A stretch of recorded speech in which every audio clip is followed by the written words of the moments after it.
All right, welcome to the next in a series on programming in assembly language on the Atari 8-bit computer using the Mac 65 cartridge. Last video was a lot of talk about programming practices, standard coding practices, and a framework I wanted to set up on how the programs. And we didn't do a lot of new programming. It was mostly just rearranging things we had already written to fit into that new structure. But I'm happy to say that tonight, a lot of coding. So it should be a lot of coding in this one. First, I know I've shown this in both the basic version and the action version. This is the 100% assembly language version. Let's go in the right directory even.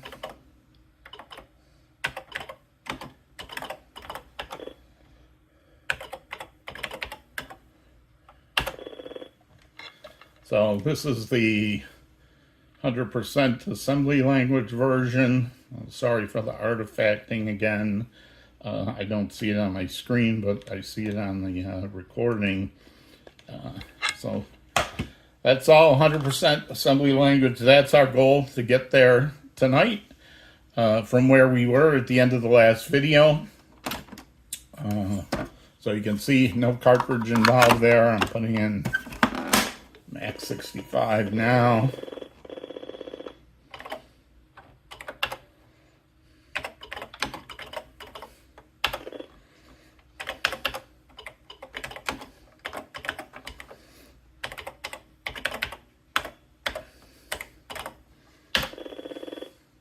Okay, there is one small disclaimer I want to do at the start of this video. I know I talked in the last video about sort of a set of programming practices I want to use in this series going forward. And there's just something I want to make clear. And that is, I'm not intending to teach a series of videos on how to program assembly language in general. And I'm not, even though the Apple, Commodore, and the original NES all use a 6502 chip, and they share a lot of the same instruction set, addressing modes, logic is the same. I'm not trying to teach anybody how to program on any of those machines. And even if you're programming on an Atari, I'm specifically talking about Atari hardware with the Mac 65 cartridge. If you're using the assembler editor cartridge, there'd probably be a different set of rules I would use. And especially if you're programming Atari assembly language with a cross compiler in, on your PC, I have nothing to say about what kind of practices you should use if that's how you're compiling your Atari code. All I'm talking about specifically is assembly language on an 8-bit Atari computer on the Mac 65 cartridge. That's the goal of the series. That's what I'm talking about.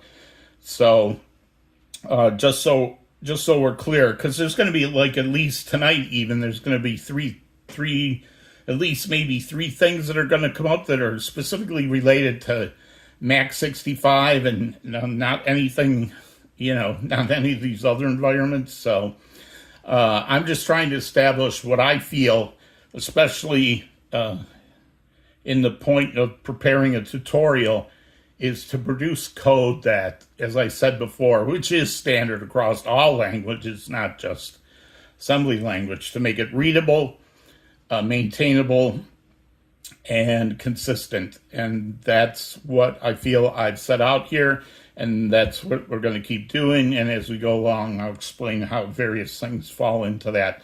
I will say that if you are interested in assembly programming on a PC environment, there is a channel, which I'll put the link in the pinned comment that I always leave with all the mistakes I make. I'll put a pinned comment there. The link to the channel for a guy called Mission Ed Possible. He did a series about 2 years ago on a lot of the same subjects that I'm covering, like the basics of making a game. And he did it, with an Altera and Eclipse and on his PC. And I have to say, part of the inspiration even for this series was I remember watching his videos like 2 years ago and saying, man, this is some great stuff. I wish somebody would do this for specifically the actual hardware and the actual, like an Atari assembling environment, not some simulated one. So, so if you want to see that, you should go check out his tutorials. But this one's going to deal with the actual Atari hardware with its 40 columns on the screen and 48K memory and a Max 65 cartridge that has limited editing capability. So that's where we're going to go. Now we're going to start writing that dog park program that you just saw a minute ago. And the first thing I want to do though is when I was setting up the constants and variables for this program and the system equates in the last video, I did leave a few out. So I do want to redo that section. That's the first thing I'm going to do. So I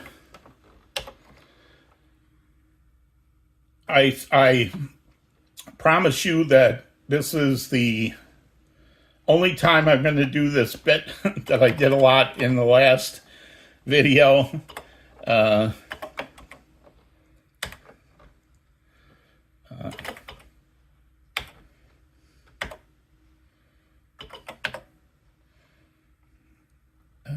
Let's see. And I want lines.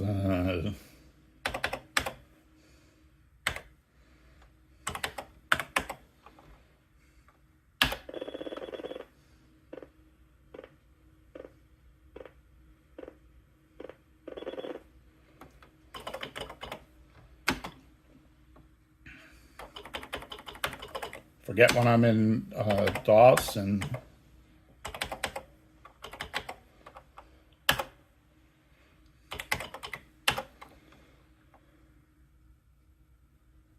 right. So I want to move some things around here. So originally I was calling this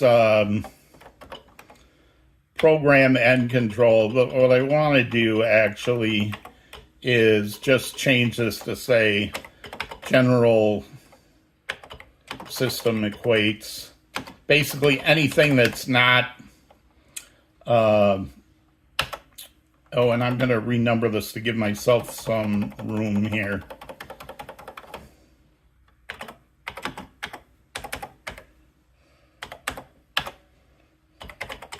We have some room to put some things in between lines. So there's some things that we're going to need that I didn't include before. So we're going to need, we have the joystick trigger, but we also need the joystick position. So again, this is in the Mapping the Atari book. We're going, oops, sorry. Helps if I actually did stick 0.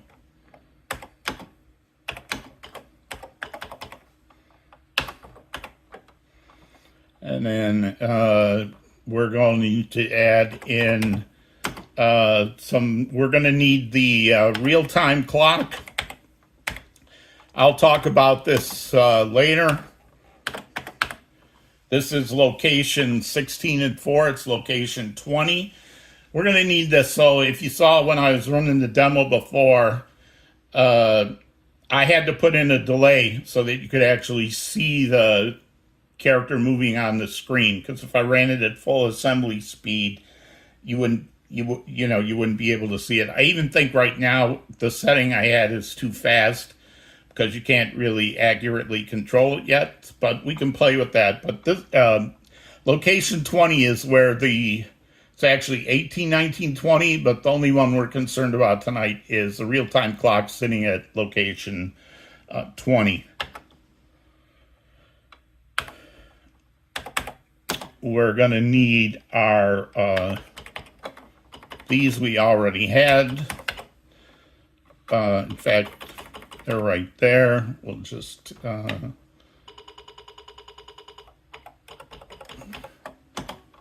get rid of these lines.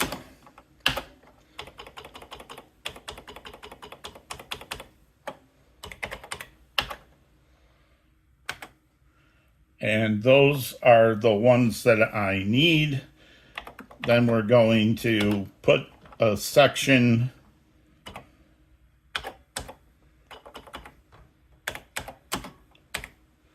for our program variables and constants.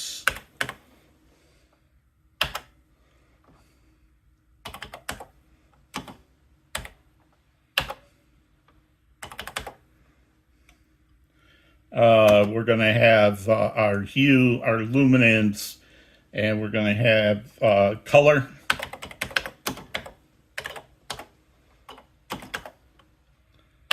So we're going to get rid of this one at 900. And we'll get rid of that one.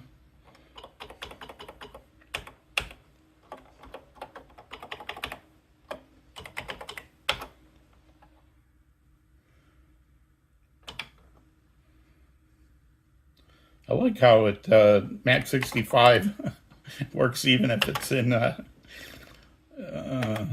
all right, so we have our dog left, our dog right. We're going to need to create one more variable for the dog.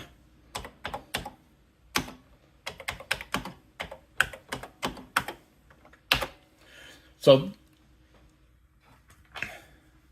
this is a constant that holds the dog pointing to the right.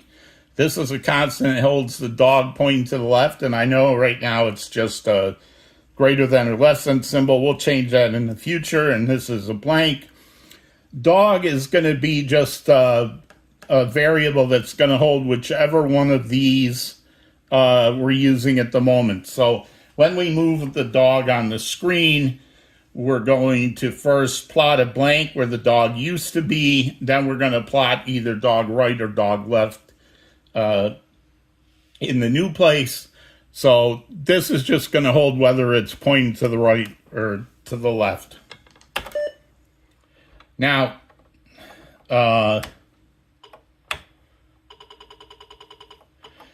right now, these are the 4 variables that are going to be used the most. The current X and the current Y, which is where the dog is right now, and the old X and the old Y, which will be where the dog was before I moved the joystick. And then stick position holds the dog. Now, because we're going to use these so much, I would like to use them in store them. So if you remember, I said anytime I use label equal, I'm going to refer to a memory location, and that memory location could be a memory location where I want to hold a variable. Now, 0 page is a great place to hold a variable because it only requires 1 byte to address it rather than 2 bytes. Right now, these would require 2 bytes every time I use them. It'd be nice to use 1 byte. All right, so here's one very Mac 65 specific thing, which is not true if you're using the assembler or the cartridge, and probably not true if you're compiling on a PC or something, but it's very true with Mac 65 cartridge plugged into your computer. And that is, there are some 0 page addresses that, if you go back and you look at the old Atari magazines, a lot of people use these addresses here in the top half of page 0 because if they're programming in assembly, BASIC didn't use them, and the Atari assembler editor cartridge didn't use them. And, you could use these variables. Unfortunately, Mac 65 eats up the entire half of page 0. So I had to scrounge around, and you kind of saw this when I did the joystick reading program. I managed to find what I considered 4 safe spaces in page 0, and so far they're working. And they all have to do with the cassette recorder. So I'm figuring nobody that's working in this series is going to be using the cassette recorder. So we have a 3D, 3E, 3F. This is the cassette buffer pointer, the gap type between cassette records, cassette end of file flag, and there's one more. 40, which is the beep count counts the number of beeps required by the cassette handler. So I figure all those locations are safe. I couldn't find even a 5th one, or I would have put stick position in a 5th one. But for now, we're just going to use those 4 cassette ones to at least have some 0-page variables. So we're going to put this at 3D.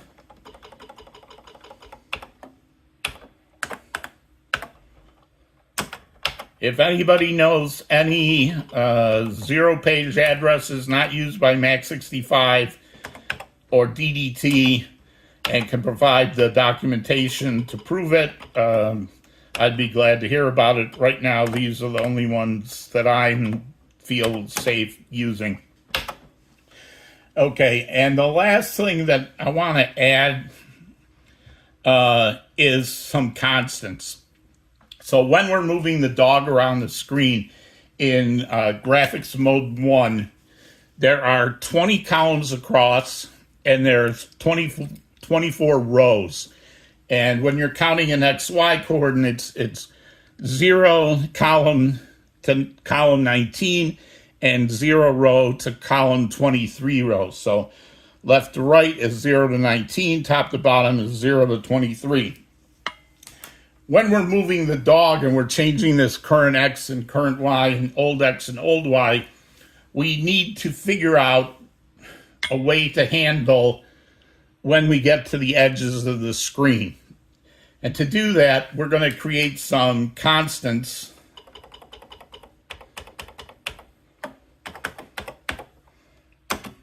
for the minimum X position,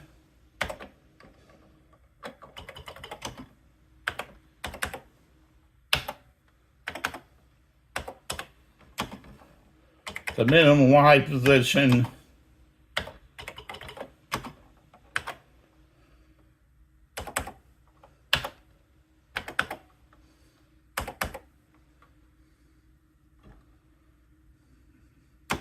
the max X,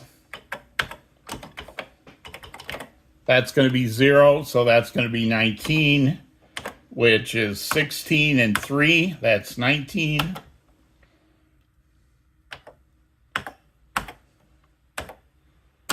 And the max Y,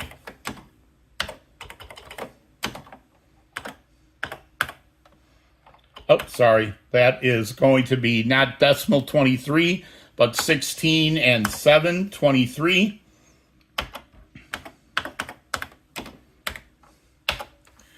And one of the things I said in the last video was that if there was going to be some constant where it was going to be used a lot, I would just use the literal and comment it rather than putting it here where it would take up an extra byte, to hold this in memory.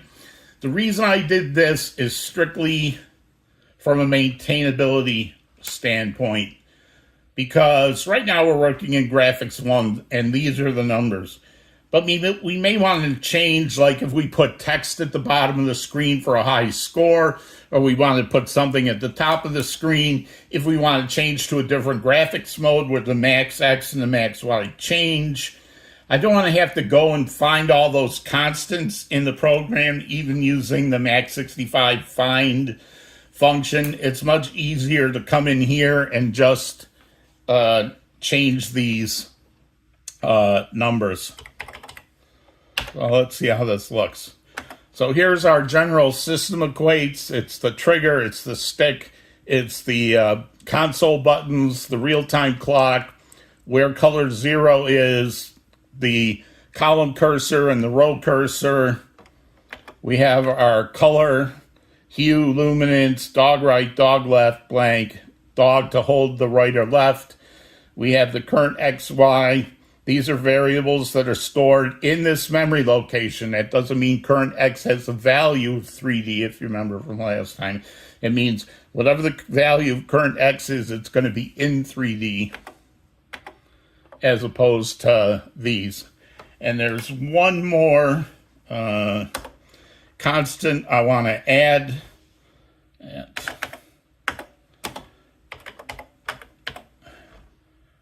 And that's to control how long. Okay, so I am going to explain, as I set this value right now, how the real-time clock works. So the real-time clock works, at least on a North American computer. There's the variable 20 increments once every vertical blank period, which happens 60 times a second. So location 20 in your computer is updated 60 times a second. And it goes from 0 to 255 in about 4.25 seconds, right? Because it takes 60, 60, 60, 60 plus 15 to get to 255. So it's going to take 4.5 seconds. When it rolls over from 255 back to 0, then location 19 gets incremented. And it gets incremented every time location 20 rolls over.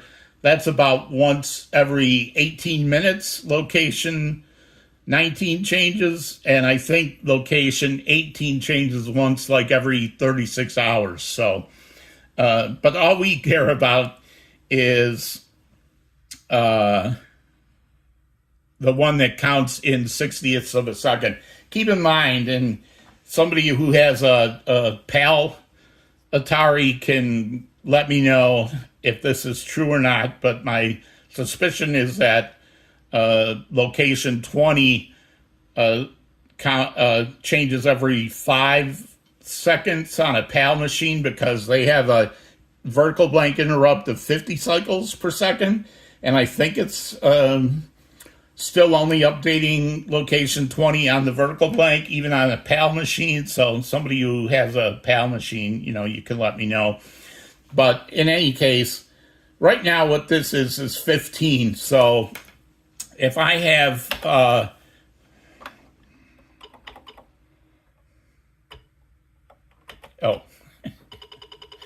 I certainly don't need that. Right now, 15 is like 1/4 of 60. So right now, the pause delay would pause for 1/4 of a second. That means it would take a whole second. It would take 1 second to move the dog 4 spaces, 2 seconds. So it would take like almost 5 seconds. It's going to be really slow, but we can adjust this. If this was half of that, right? So right now it'd be 1/4 of a second. If I change that down to 8, it would be half of a quarter, right? 1/8 of a second, right? So we'll fiddle with that value as we go along. And let me just make sure I have everything I want in here. We've got the system equates. We've got all the variables that we're going to need. Yes, and now I'm going to renumber this again.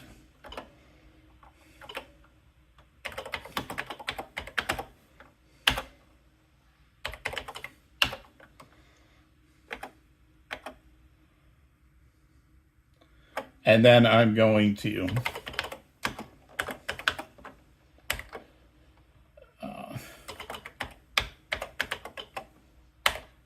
merge And that's the last time I'm doing that enter renumber trick. So everything from here out is straight coding.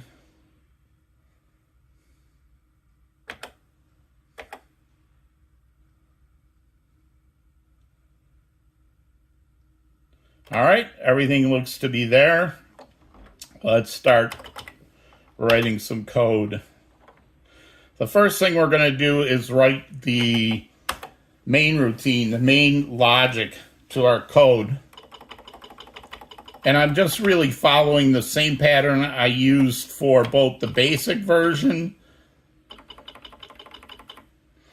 and the... Oh, and I'm going to try this. Let's see how this works. Actually, before I do that, okay, so our main loop. Again, this is going to be up above here is all defines, variables, constants. This is where our main logic is going to start. And again, I'm always going to start with begin, so I know where it is. And the first thing we're going to do is do setup.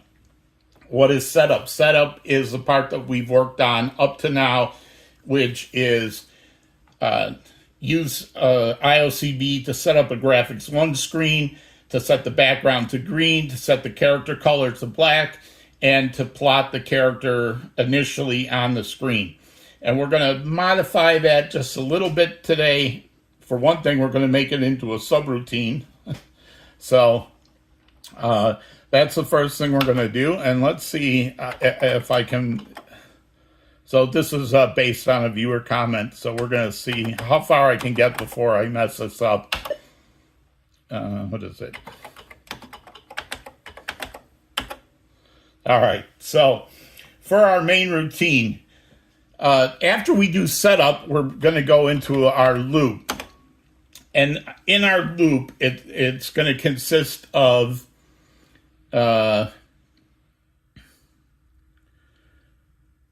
it's going to do the same thing every time in our loop. So what we're going to do is we're going to say, get the current position of the dog.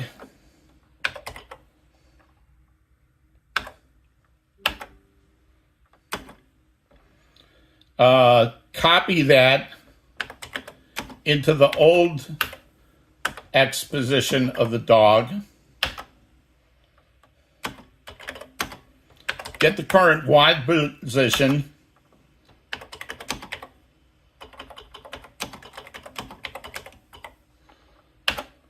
And store it into the old Y. So what we're doing is, when we get to the top of our loop every time, we're going to copy the current value of where the dog is now into the old position. That way, current and old are equal.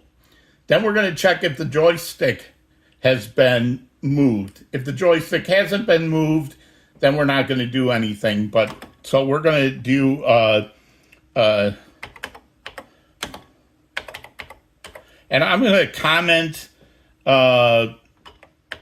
some of these a little more than I normally would, just so the logic is clear. So actually, I'm going to do this. I hope that, see, now I hope this doesn't break the auto numbering.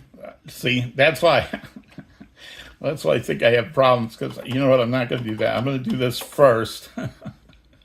So,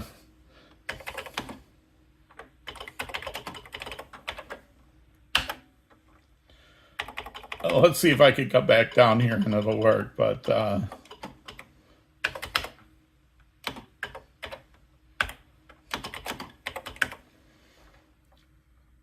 right, so this is just saying this code is moving the current XY to the old, and then this is going to check.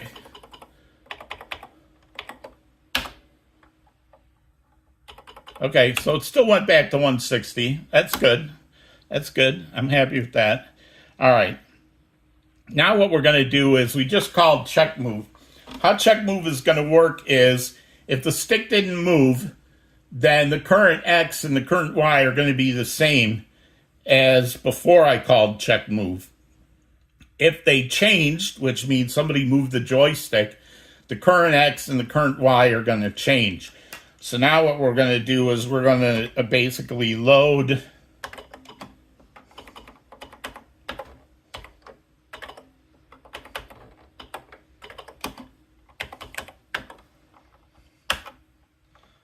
and we're going to compare it.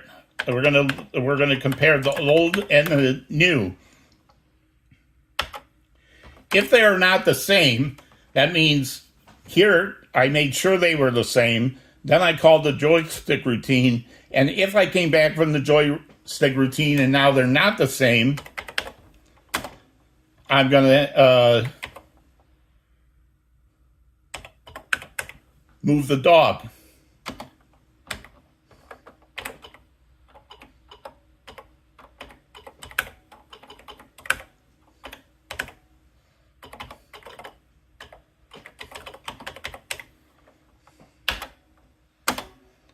However, if they were still the same, then I'm not going to branch. I'm going to go to the next thing. Remember, branching not equal says compare these two values. If they were same, it would set the 0 flag. If the 0 flag is not set, then I'm going to change. If the 0 flag is there, which means these two are the same, it's going to skip this branch and go to the next thing, which is basically going to do the same thing with the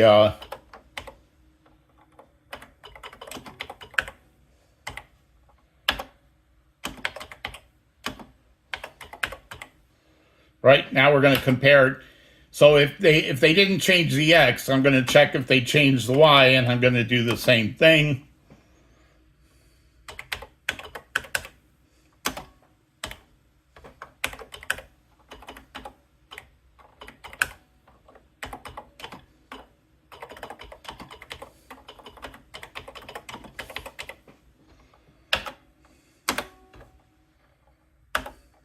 Now, if I've gone through both of these and I haven't jumped to the move dog routine, then the joystick hasn't moved. And I'm going to go check if the person has, I'm going to check if the person has pressed the joystick trigger or pressed the start button to exit the program. And we changed that in the last video to jump to this loop. So we're going to change this to say no move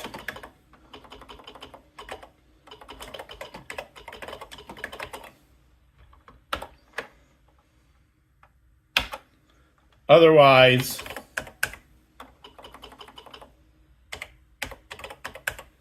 We're going to go here to our move dog. What's that going to be? We haven't written this yet, but we're going to do the delay. So there's a reaction between when the human can move the joystick and when we actually move the dog. We have to put a delay in there because otherwise you can't control it, right? Because the computer is going to go faster than your hand-eye reaction can keep up with it. So we need a delay.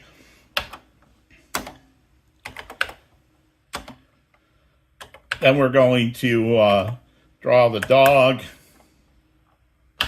in its new position and blank it out in its old position. And then we're going to do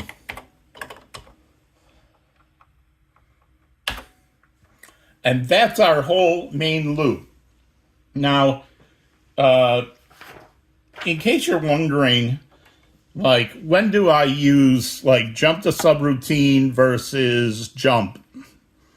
Jump to subroutine is, and let's just, I'm going to break out of that so I can do a list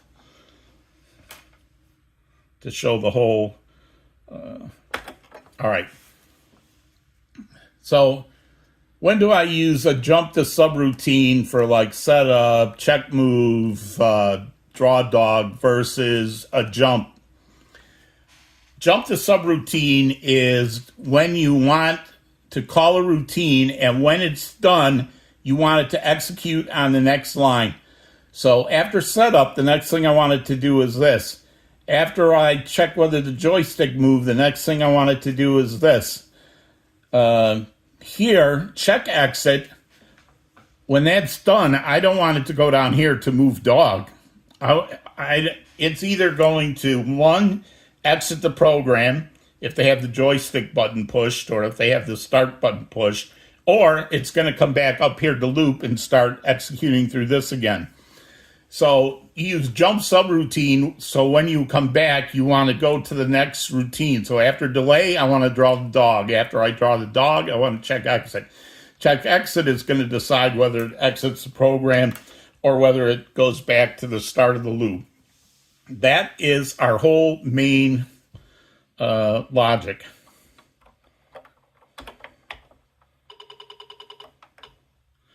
Now we just got to write the other pieces. Thankfully, most of the other ones are done. So next thing is the setup logic. Now this was not a subroutine. It didn't end in a, that's one other thing. I think I said I'm going to have all the subroutines start at line 6,000. I'm going to change that to say all the general purpose subroutines, like subroutines I might use in a different program at some other time, or that have various uses that aren't directly related to our program logic. So like right now, that's set color and plot the character. So those two things aren't specifically related to this particular program. They could be used in any program. But this specific setup, where I'm going to specific, yeah, I hate when I blank things like that. All right, let's start again. Subroutines that are part of the main logic will not be considered like the subroutines I'm sticking down at 6,000. They're going to go in the main logic places. So we've got the main logic is all done. So let's look at this setup logic. We'll look at the first bit of it for now. Okay, here's another thing I'm going to change. So from now on, I had these labels here so that they would indicate like what these pieces of code were doing. Like this is closed screen, this is open screen, this is set background color, etc. Now we're just going to use labels here to control program logic. So this is going to be the first line we do in our setup. And what we'll do is we'll add a comment here that says what this little piece is doing.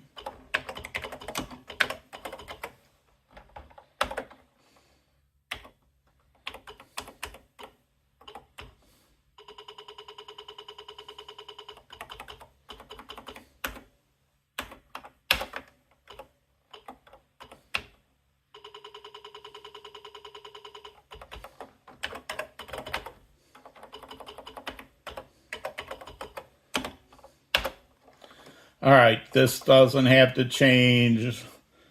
This doesn't have to change. We're going to get rid of this and just add at the end color register 4, background,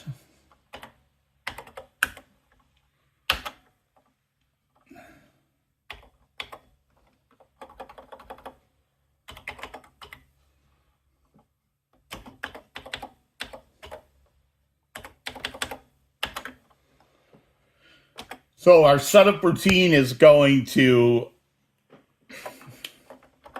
I guess I didn't hit enter up above, so let's do that.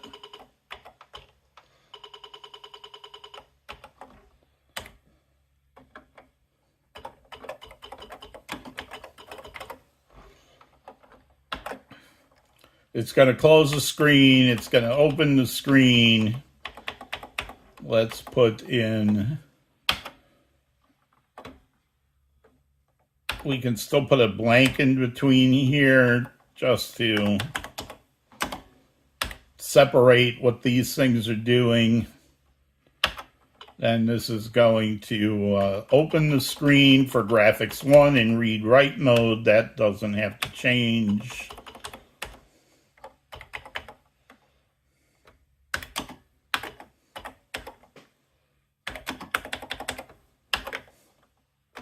Oh, that's not clear to read, so let's...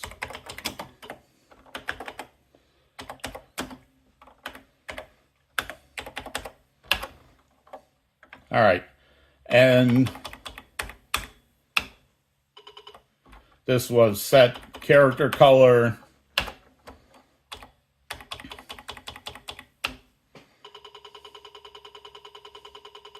Just try to keep this all on the same line.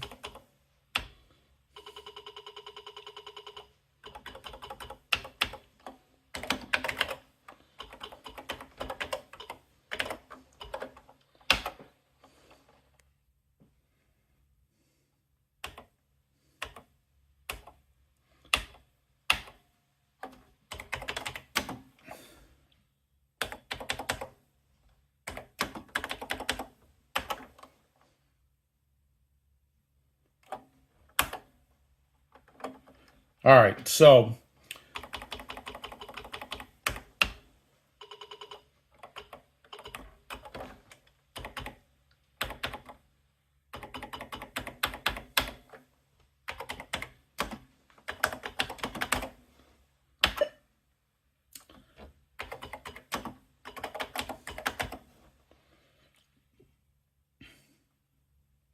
now we have to do some initialization.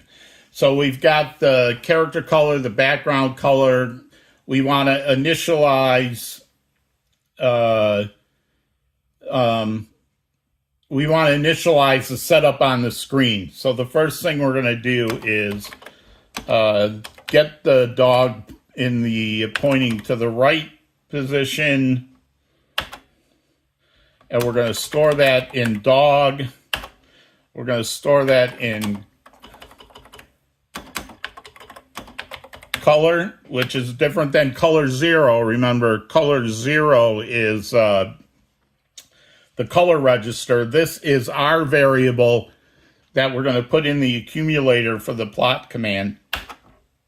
So we're going to store that color, and we're going to set the dog's initial position to 0, 0. Column 0, row 0 at the top of the screen. Now, one thing I decided, so one way to do that is this. I could do,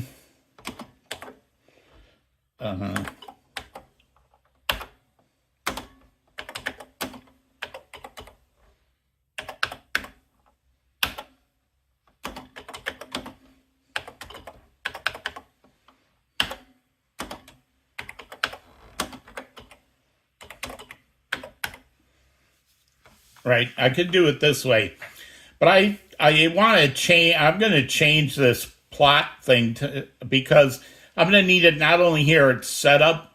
I'm going to need it when I'm plotting the blank to erase where the dog was. I'm going to need it a third time when I'm plotting the new position of the dog.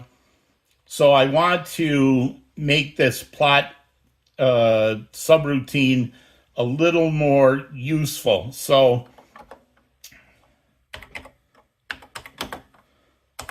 I say these are 5,000. Yeah, so our subroutines are here. I want to make this a little more generic or useful. So what I'm going to do is I'm going to change this.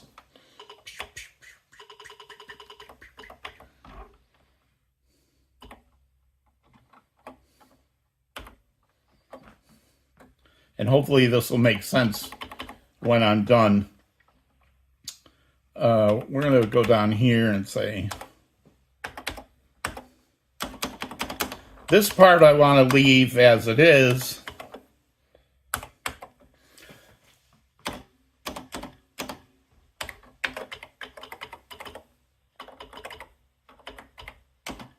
So this is what we had before. Channel 6, put a character, store that in command byte, and then this is a special buffer address for single character. Then it's going to load the accumulator with the value that we have in color. So when we call the subroutine, the operating system subroutine, it expects three things. It expects the X position in column cursor, it expects the Y position in row cursor, and it expects this color in the accumulator. So I think what we're going to do is change this so that we can call this with the X register and the Y register holding the X position and the Y position. And then what we'll do is this.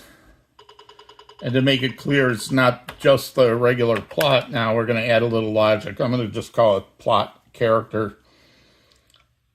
And what we're going to change here is we're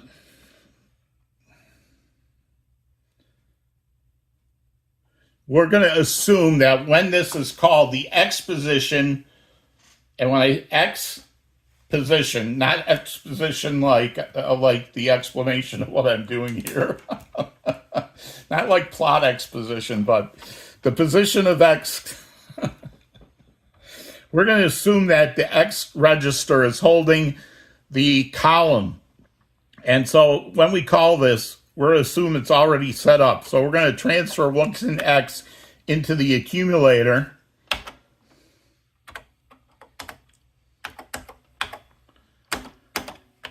And store that at column cursor.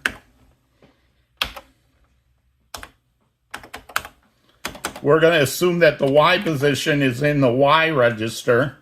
So we're going to transfer what's in X to the accumulator and store it at column cursor. We're going to store what's in the Y register into the accumulator. And store it at row cursor.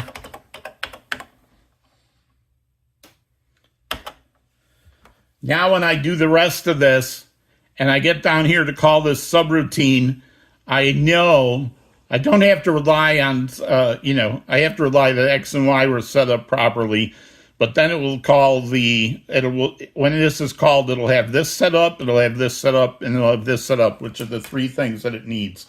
So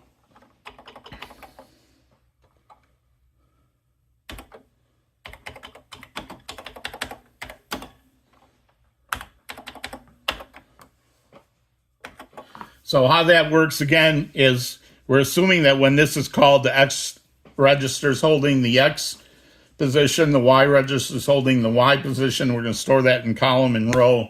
And now let's go back to setup.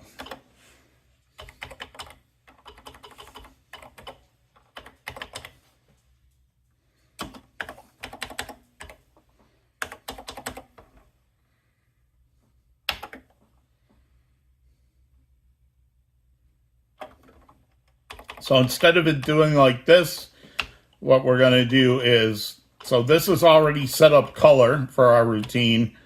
We're basically going to load X with 0, load Y with 0,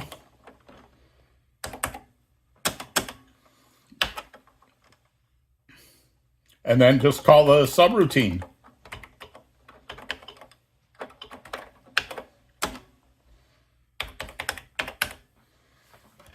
So we're setting up the dog right in color. We're setting the X in 0, 0, X register, Y register, and calling that plot subroutine. This will hopefully make more sense when we and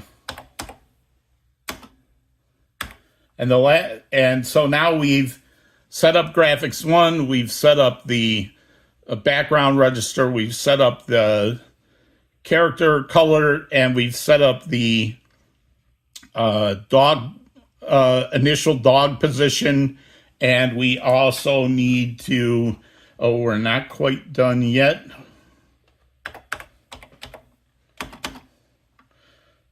we need to initialize the current X and the current Y. So we're going to, in fact, we might as well do that.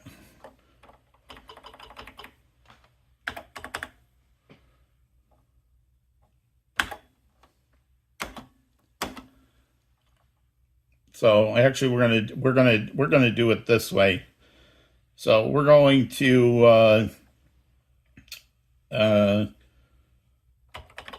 load the accumulator with 0. Store that at current X. Store it at current Y.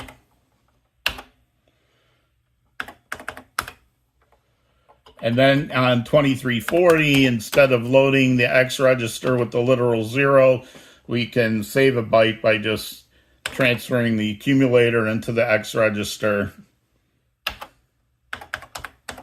and transferring the accumulator into the Y register.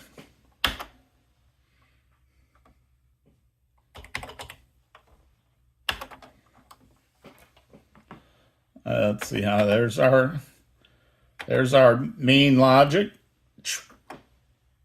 This is our setup logic. Close the screen, open the screen.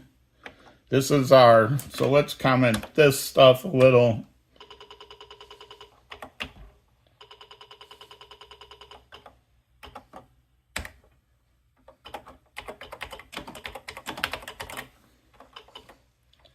Initialize dog right.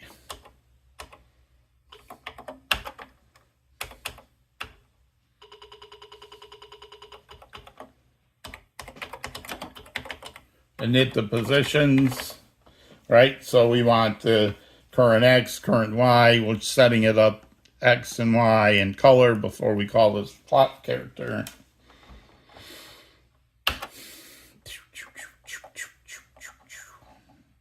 So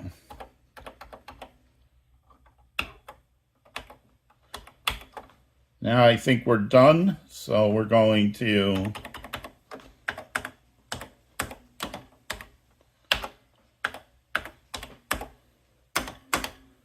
since we turn this into a subroutine,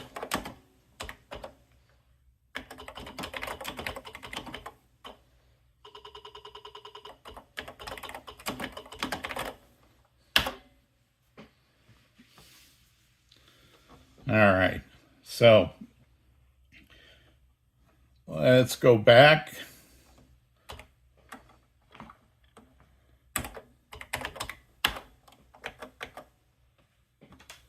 So in our main logic, we've done this setup. We have not done check move yet. That is going to go in at 3000. And for now, what we're going to do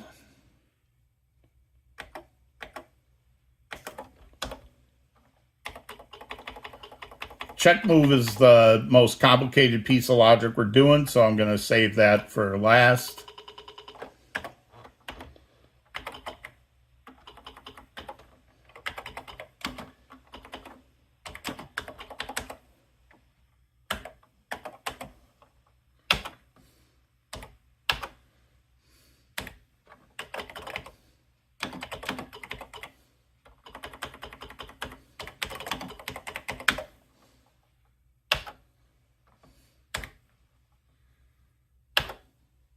And all we're going to do right now is a return to subroutine, which means, what does that mean? So I'm going to show you what that means.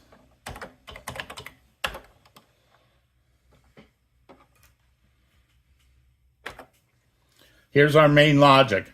Jump to setup routine. That's done. Jump to subroutine, set to current and old to be the same. Jump to check move. Right now, that's just going to subroutine back.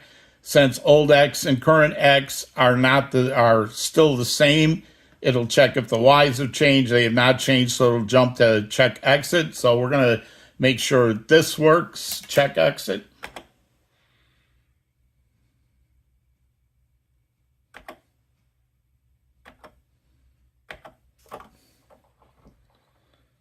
And this should be correct, I think, still. Check if the joystick trigger, this, we're just going to make sure that everybody knows that end is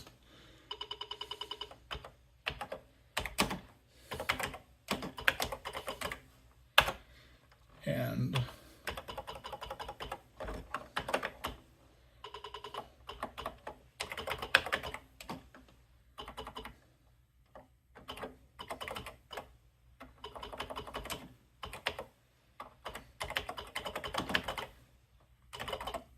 no, we didn't have to do anything to change set color.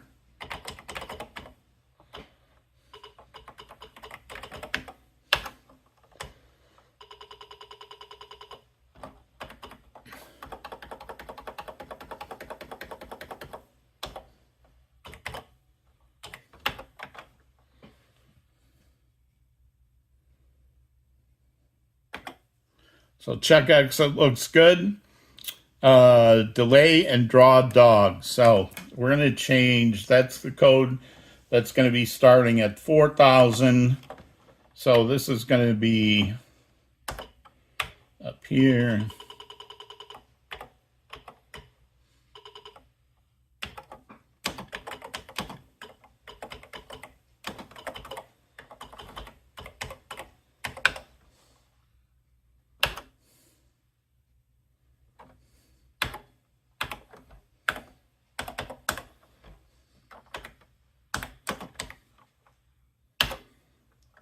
And we're actually going to get rid of this and write our new one.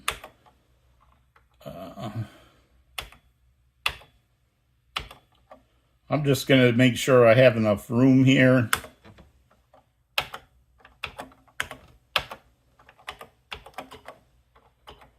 Yeah.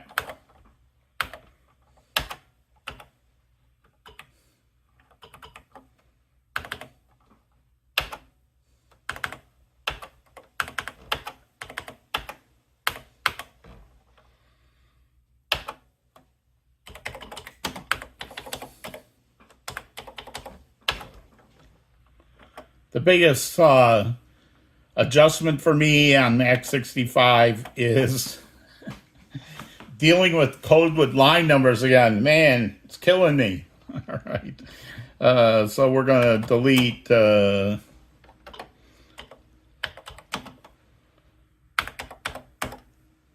4150.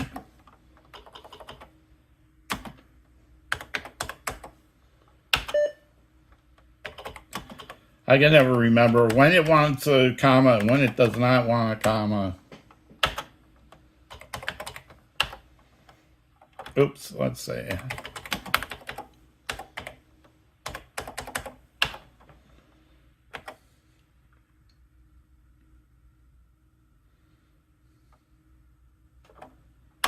All right, so we moved check exit out of the way, and we're actually going to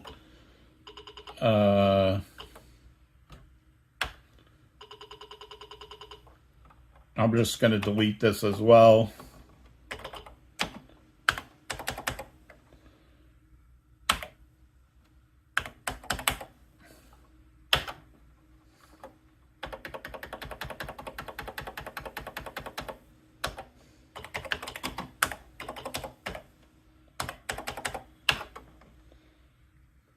Right, okay. And 4080, get rid of that. And then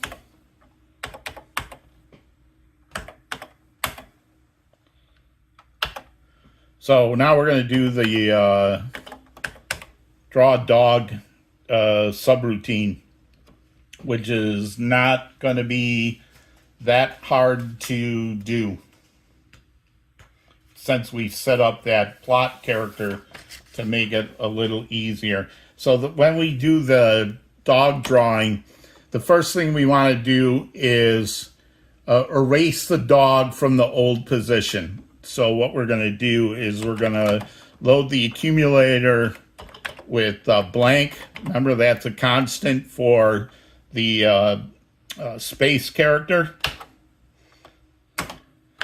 We're going to stick that in color so that it's going to plot a blank. We're going to load the X register with old X. We're going to load the Y register with old Y. And then we're going to jump to our new all-purpose plot character. And that's all it is. So you can see why I rewrote this plot character. This is a lot simpler. So we're just going to now comment this.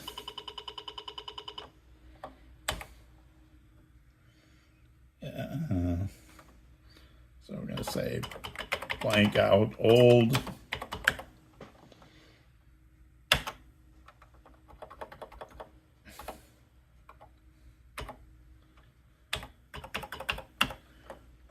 And then we're just going to the check move is going to fill the dog with the right or left, depending on whether the joystick was pushed right or left. So we're just going to load dog with the trust that it's going to have the value in it. One thing I should say about assembly language as composed to some other languages is, and if you're used to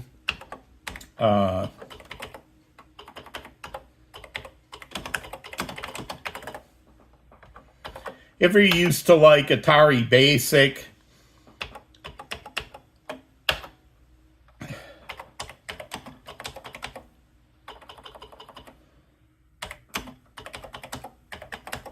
if you're used to Atari Basic, and here all we're going to do is load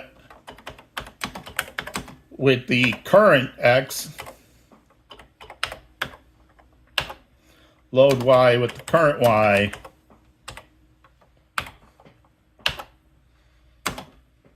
and jump to that subroutine. That's all there is. That's all she wrote for this one.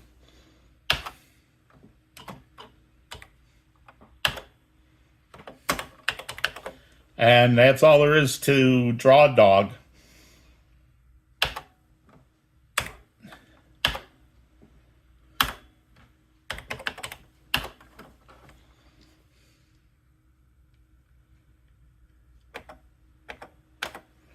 So we've got setup done. We've got draw dog done. We've got check exit done. We've got everything in setup done. Now we're going to write our delay routine. I'm going to show you how to do that.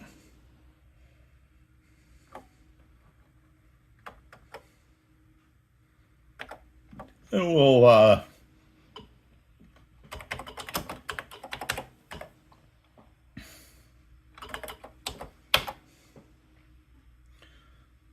right, we've got room at like 4,200. I'm going to stick it there. So this is going to be our delay routine. What we're going to do is zero out. Yeah.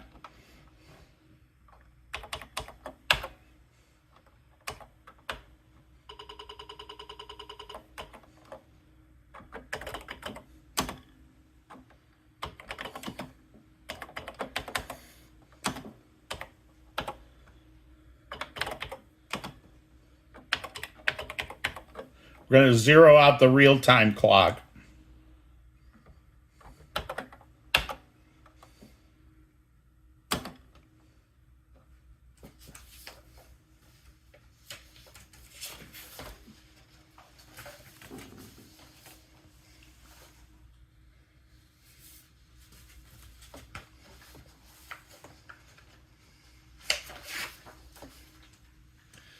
So we're going to load the, we're going to load the accumulator with 0. We're going to store that at real-time clock. Now we're going to set up a little mini loop. It's basically our display loop that's going to load the value of real-time clock, compare it to our pause constant, which right now is 15. And I'm going to show you a new way to use something that we've done before. So up until now, when we've been doing comparisons, it's always been equal or not equal. Zero flag set, zero flag not set. The only time we used the carry flag was when we were dropping bits into the carry register. There's another time when checking the carry flag is useful, and that is if you don't want to do a equal or not equal. Let's say you want to do less than or greater than, like our 2 is this number greater than this number, then you can check the carry flag. So what happens is if I do a comparison between the value in the accumulator, which is what's in real-time clock, and I compare it to 15, as long as the value in the accumulator is less than 15, the carry flag is going to be clear. So if the carry flag gets set, that means the value has gone over 15. Now, why don't I just check to say when this equals pause? The reason is because this real-time clock is moving so fast, I don't trust that this loop will catch it. Like maybe it'll jump from 14 to 16 and it'll never hit equals. But it's okay because this will say, hey, if the accumulator went from 14, where this would not set the carry flag because 14 is less than 15, and then it jumped to 16, it would set the carry flag, and then I can jump to done. Otherwise, it didn't set the carry flag, which means the value in the real-time clock is less than my timer. So then I'm just going to jump back up to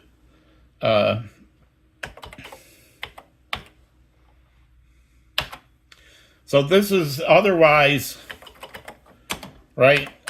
I'm done. So that's all the delay does. Zeroes out the real-time clock. Then it just loops around checking the real-time clock until it reaches or is greater than whatever value I'm using for my pause. And when it's done, it jumps out. So it doesn't do anything except loop around until the real-time clock hits the value that I want.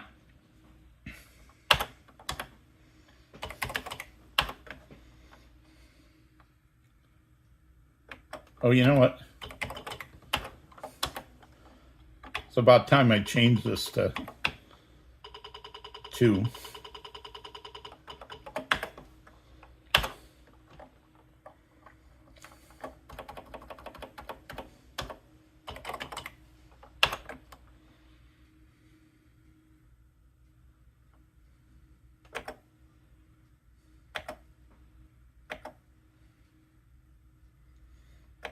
Okay, our setup logic is done. Our check move logic we have not done. We've done the draw dog and we've done the delay, even though nothing will call it yet because there's nothing in check move that'll ever change the stick. So at this point, I'm going to hit save.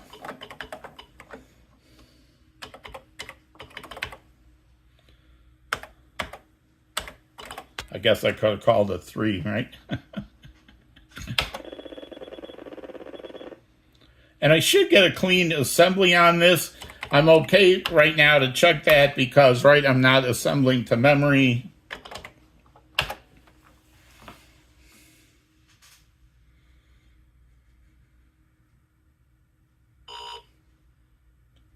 I did have a problem in there, so let's find out where that is.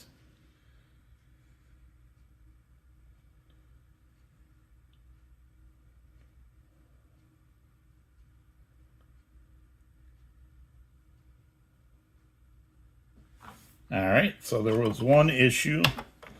Let's see where that is.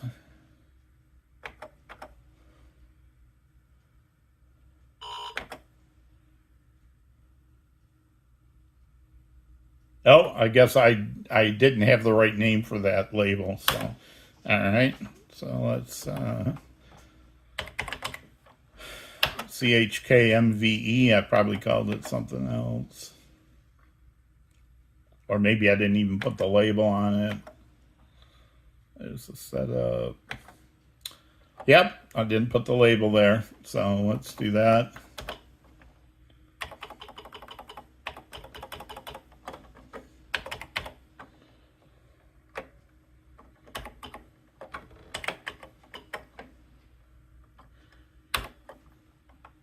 By the way, here's my plan for the next video.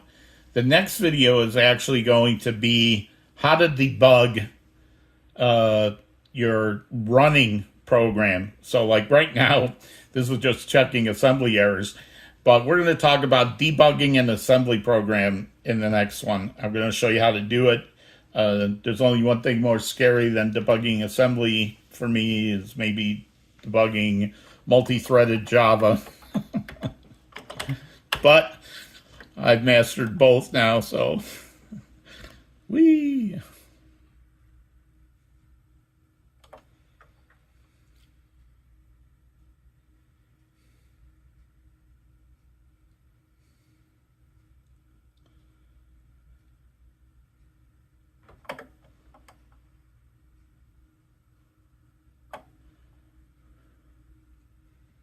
All right, so we've talked about one issue with Mac 65, how it doesn't give you 0-page locations and you have to scrounge around on your own. Another thing about Mac 65 that I'll tell you right now is that if you have a 0-page reference like this, you have to put it at the top of your program. Mac 65 does not know how to forward reference assemblies. You'll get errors. That would be the same thing for my variables here, where I have a 0-page reference. If I tried to put those at the end of the program, some versions of Mac 65 will not be able to handle that. You'll get a phase error. And I'm about to show you a third problem with Mac 65. And if you've ever played Portal, where the saying is the cake is a lie, but Mac 65 has this size command that tells you this is the bottom of memory up to 2D94 is this range here is what Mac 65 is using, and then this is the very top of memory. Right now, if I'm assembling to memory, I'm assembling this to 4000. I had an issue. I'm going to see if I have the issue with this. Maybe I only had the issue because I added the check move logic, but we're going to take this out and see if I get a clean assembly or not. Sometimes the size command in Mac 65 is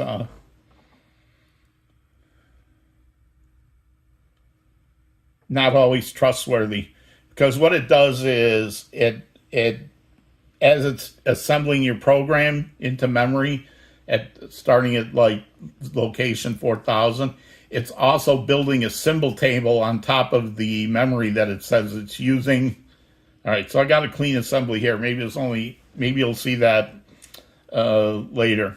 All right, so I got a clean assembly, so I'm going to save this one more time.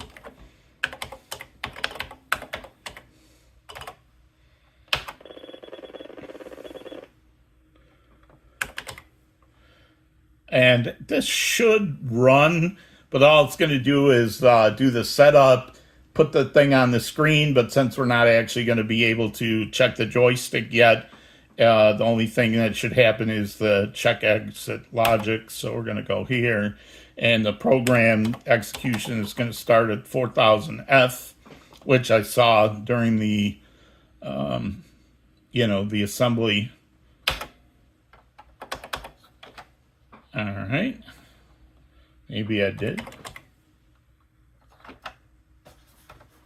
Let's try that again.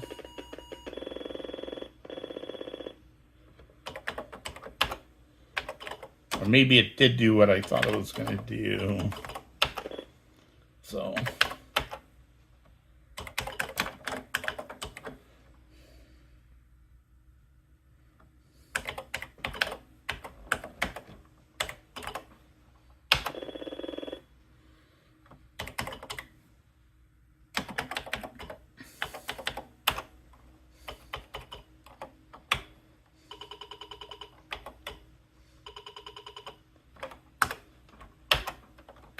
Maybe I'll show you how to debug it tonight.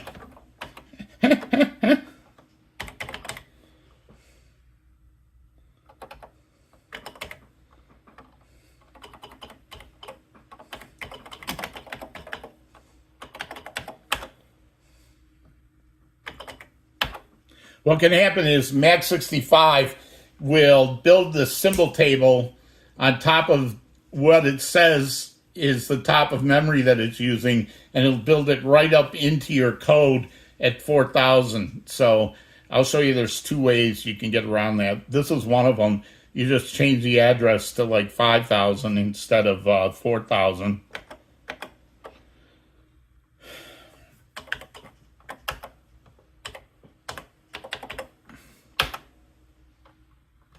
All right, so I guess we are going to do some debugging tonight. Let's see what happens here.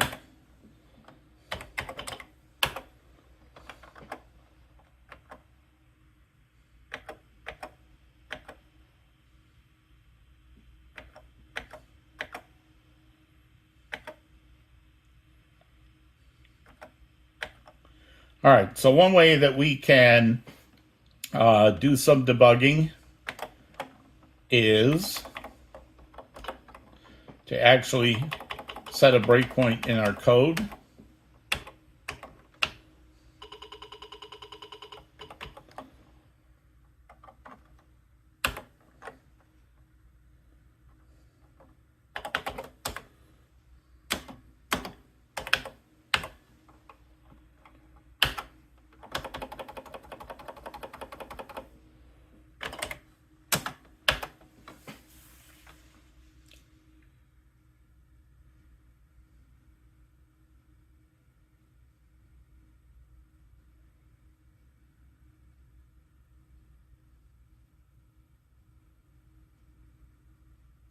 So up until now, what we've been doing to check our code is to step through with the option key one step at a time. But when you're calling system subroutines, that doesn't always work. So you can set a breakpoint in there.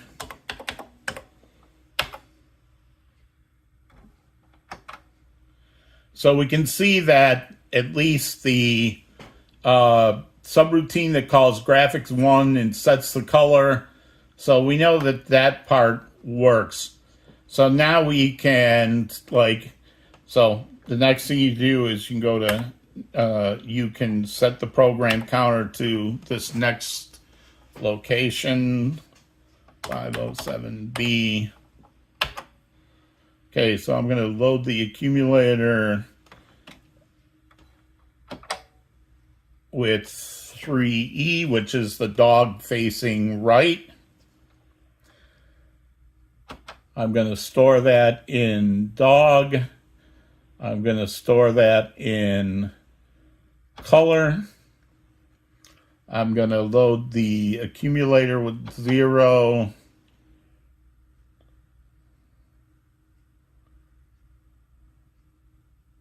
And store that. See now, this is the 1 byte. This is in our memory location. So this is current X and this is current Y. We're going to transfer 0 into the X register, 0 into the Y register, and jump to our plot subroutine.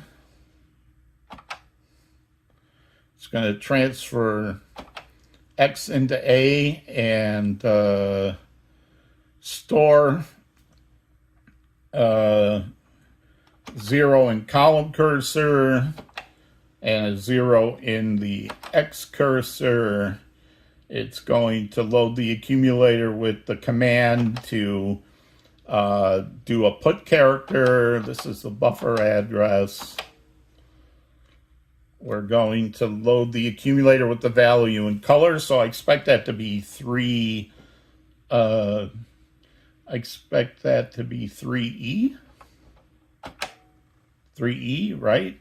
Okay, now here's, this is going to jump into the assembly subroutine. So I'm going to actually skip that by, there's a command in the DDT, which you're not going to see probably. If I hit the end command, it's kind of like the in Java Eclipse debugging when you hit the step over command versus step into. So like what we've been doing is, so I'm going to hit N, and hopefully it'll bring us right back to this. It does, and we're going to look at the screen, and something did not work in that plot character. All right, so this video's already been 80 minutes long. I'm going to debug this, and we'll catch you in the next video, and we'll write the check move then. But you've got kind of an idea of how, you got kind of an idea of a little bit of debugging. We'll skip that to video after. Thanks, bye. Nope, sorry. Video's not over. As soon as I hit enter, I realized, as soon as I went back to the program listing, I realized what happened. I lost the channel.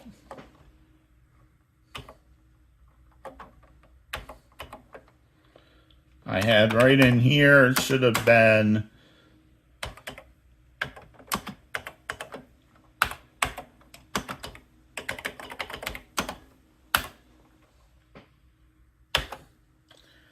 that got wiped out somehow. And of course, since the X register had 0 in it from the other thing, that's why that thing crashed. It was trying to go to channel 0.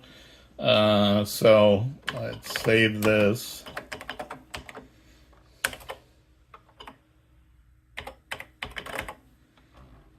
But you can see how the debugging put me in the general area. It was something in the subroutine of plotting the character to the screen, so that's how I found this so fast.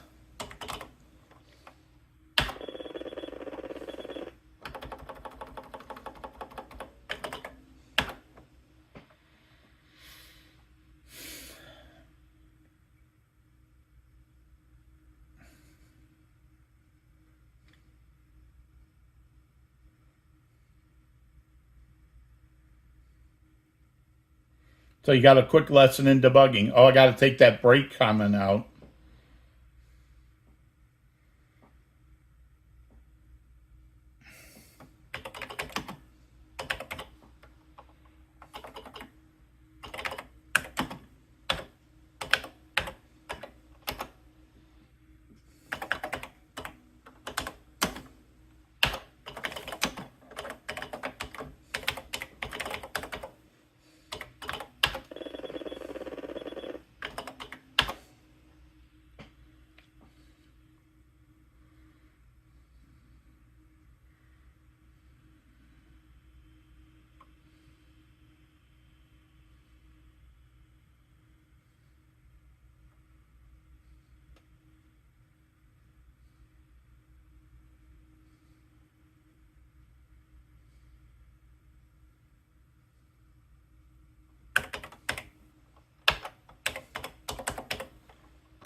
There we go. Sorry. All right, we're all set now. All right, so we're going to come back. That's enough for tonight anyway. Right, it's like 83 minutes long now, so I'm going to come back in the next time, and we're going to talk about the joystick moving routine, and we're going to finish this off so that I can finally get you back to